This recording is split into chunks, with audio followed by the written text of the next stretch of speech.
This is Mark Johnson from Loyalty 360. I'm at the 2012 Forrester Customer Experience Forum. I'm sitting with Ian Truscott. Ian, nice to meet you. Nice to meet you. Can you tell us a little bit about yourself, your role, and your company, please? I'm Ian Truscott. I'm VP Products for SDL Web Content Management Solutions Division.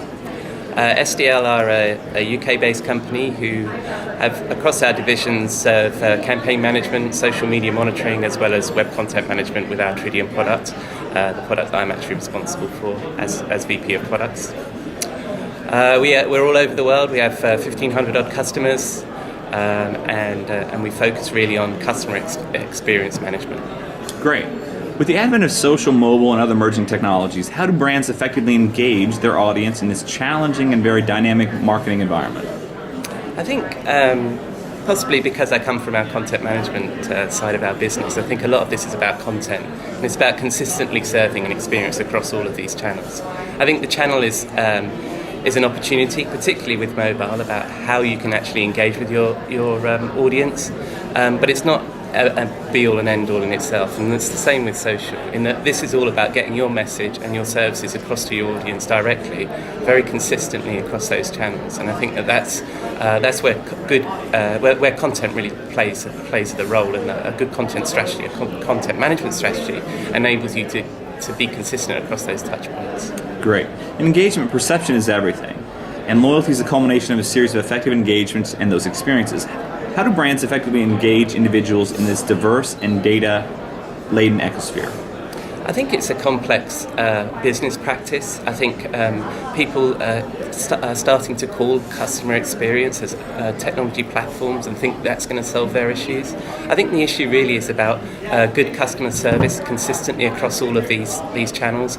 Good consistent messaging across all these channels that's optimized for how and where your audience is coming to you. I think people are impatient and time poor. I think if you're going to if you're going to engage with your audience on a mobile device, for example, you should be very conscious of the tasks that they want to do. They don't want to scroll through a load of your content, your marketing content, or to find out what time their flight is, for example. So it's much more about context today, and it's much more. And I think things like mobile and social give us a new angle on context, because we can know where people are, we can know what they're trying to achieve, we can know a bit about them, their interests and friends, if it's social, for example, and we can very much contextualize the message and be consistent in the way that we deal with people across there. Great.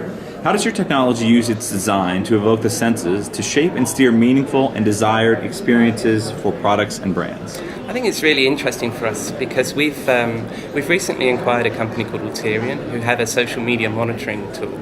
Now that may not sound like the answer to your question in terms of the way that our product actually steers that experience, but I think what's really interesting that these kinds of products, social media monitoring and web analytics, can tell you is something about what your audience, who your audience really are, how they're really interacting with your content, what they really say about you as a brand and as a company. Whereas I think as marketers we kind of have a view of the content that people want, or a view of our audience that are coming to visit us, but you can actually get some very interesting insights in who your actual target market are, and who it is who's actually coming onto your website, and who is talking about you, and how you can shape that conversation. Great. Why do brands struggle with listening to their consumers? All effective marketing strategies should be based on an interactive dialogue, but brands struggle with this. How can brands do so little effectively without truly listening to their customers? I think it's a new brand. It's a new theme in marketing, isn't it? Is that now we need to be measured, I think, as marketers, and I think that measurement is about understanding the audience much better. I think there are a lot more tools available to people today to understand the audience better. I think that just fire and forget PR is the old school way of working, and there's a lot written about all of these things. I think the way that we approach this is that it's a circle. You put out a message, you create a web page, and then you measure how that's gone, how people are interacting with it, what people are saying on social media, how the campaign has gone holistically across those touch points, and then you adapt. And I think if you've got the tools that enable you to quickly adapt, quickly change web pages, quickly change campaigns, and the calls to action as you see the success of these things going, then I think you enable marketers to be that agile and to react to those things. So with quite often with very little information, you can actually change and make your make your message much more relevant just with a small amount of information. But nowadays, I think people have a lot of information they can use. It's choosing what the right information is and what you can actually. It's all very well getting a lot of analytics. It's getting the insight that's important, and how do you make that actionable, and how do you change? And those can be very simple things. An example I use, for example, is if I go to a news website, a British news website, and I'm interested in the soccer results. I support one team. I support Chelsea. I only need to be put into a bucket of 22 teams or 20 teams or 40 teams, however many that particular news website covers. They don't need to know my name, my credit card details, or anything really detailed about me. That one small piece of information changes my experience. I think that's what companies need to do, not overthink it with all this analytics and need to know all this stuff about people. One piece of information can absolutely change that experience. Interesting. Last question. Experience drives engagement, and engagement drives loyalty. As we've discussed, a person should feel engaged in every process or every touch point throughout the channel.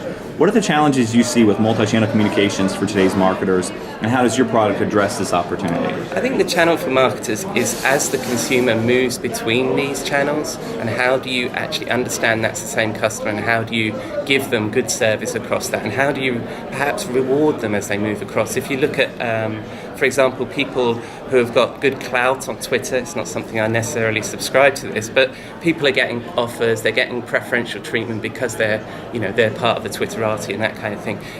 I think it's difficult right now for brands to find those folks, and then how do you actually, if somebody comes up to the airline desk and checks in, how do we know what their clout score is, for example? If that's something if you're going to change your, I fear where this whole thing's going with clout, but it's just an example that I'm using there. So I think that's the challenge for marketers, to recognise that this is the same person across those channels, and I think there's various techniques that we can do with that. But my focus is mainly on the content technologies and how do I serve the message to people across all of those channels. And I think that the way that we help with that is that we're kind of channel agnostic in the way that we serve content. We believe in some very firm principles about managing content, managing assets, managing brand, and that the channel then becomes, we can swap in and swap out the channel. You want to publish to social, you want to publish to mobile, you want to publish to your website, and we enable you to do that in a very agile way, in the way that you can then reuse these assets, optimize these assets for the channel, and then make sure your message is out on those channels. Great. Well, Ian, thank you very much for your time. Thank you.